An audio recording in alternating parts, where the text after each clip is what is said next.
what's that halftime speech like? You were down 13 at the half and y'all scored 16 in the third quarter. It wasn't a big halftime speech. I think we've been able to grow over these last few games, know what we need to fix, and hold each other accountable and move forward. We've been down at halftime a few games the last stretch, so I think we just really wanted to make an emphasis on our effort and not making any excuses for us being solid on the defensive end. We got a game plan that our coaches put together, so we just had to trust it. Kyrie, it's still really early in the season, but you're averaging a career high in assists and a career low in turnovers. Mm-hmm. Can you talk a little bit about your development as a passer and a point guard? Development as a passer? Man. Pass first. Pass first? Yes, sir. Oh, okay. Two straight double-doubles for you. Yeah, no, I like that, man. I like that.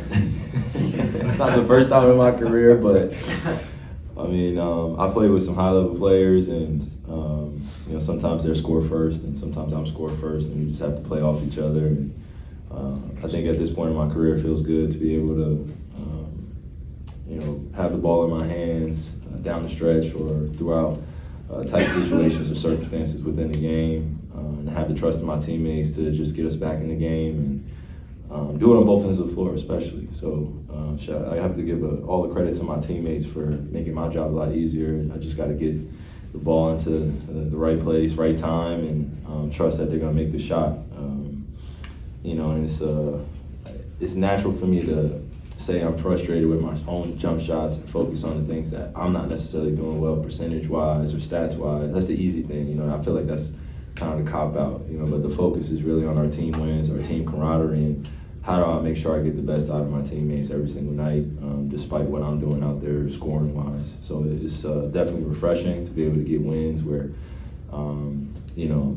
my teammates are really bringing that level of intensity and focus and want to play well alongside me and Luka and the rest of the guys. So, I'm looking forward to the future, having more games like this and being able to take my time as a point guard or a shooting guard alongside Luka and just take some pressure off him. Go for 3 straight double-doubles next game. Why not? Yes, sir. Why not? Kyrie, I think you're one of the most skilled players the game has ever seen. I appreciate that compliment, man, but game's bigger than being most skilled, so I appreciate that. Well, in order to even reach to that level, you clearly had to be a student. You still are a student of the game. Who are some people that you try to learn from, maybe when you were younger, model your game off of, or any role models in your life that's helped you get to the skill set that you have now? Yeah, I mean, number one is my dad. He's been an important piece in my life of just being able to sit me down, at a very young age and have me watch some of the best ever play. Tim Duncan, Hakeem Olajuwon, Kobe, MJ. Then you have my Uncle Rod as well. I watched a lot of film on him as I got older. And you have Jay Kidd, who's my head coach now. And it feels like a lot of the mentors are coming together now at this point in my career. Full circle. Yeah, it's definitely a full circle moment. And with Kobe transitioning, unfortunately, I don't have those same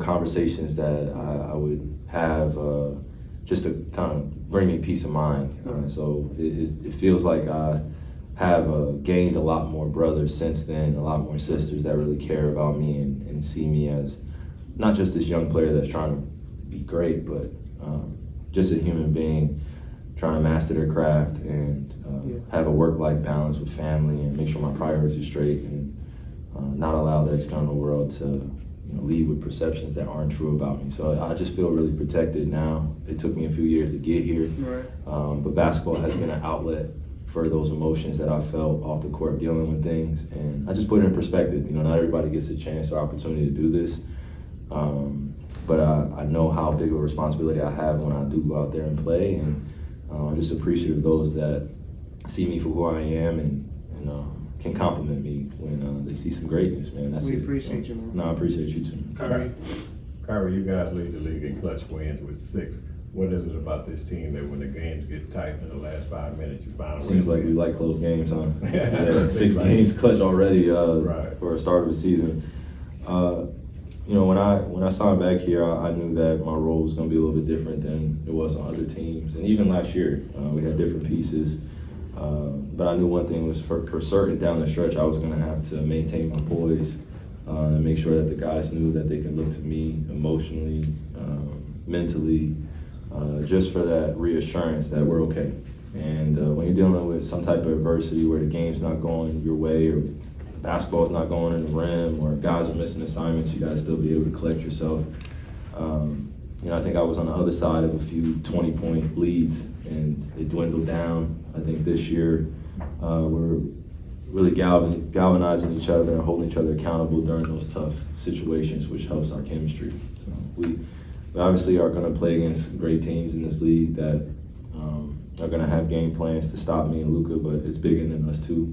And we know that we need our teammates to play well as well on both ends of the floor, so it's more of a team game. Kyrie, Last question, guys. Pre-game, I heard you say, tell the young bulls I got my legs back. Can you expand on that and how you feel you have your legs back? Yeah, man, it's been a unique challenge for me, just because before the season, I didn't get the same opportunities to go up and down. I took, close to a month off. It's been the first time my 11-year career, 12 years playing in the league where, I just didn't want to be tired at the start of the season. The last few seasons, I think I put so much pressure on myself to be ready, to be prepared. And I don't think this year felt like pressure. It just felt like just ease into what we have going on. We have a special group. I can trust these guys.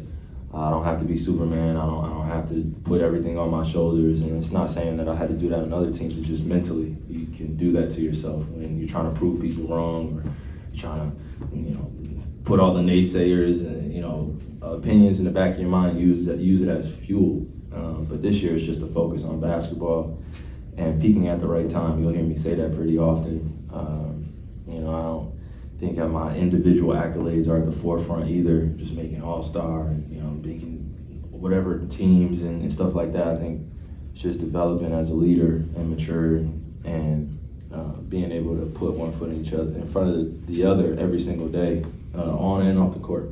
So we're a growing group. Nothing's going to be perfect. I'm sure some of these press conferences are going to go different in terms of how I feel.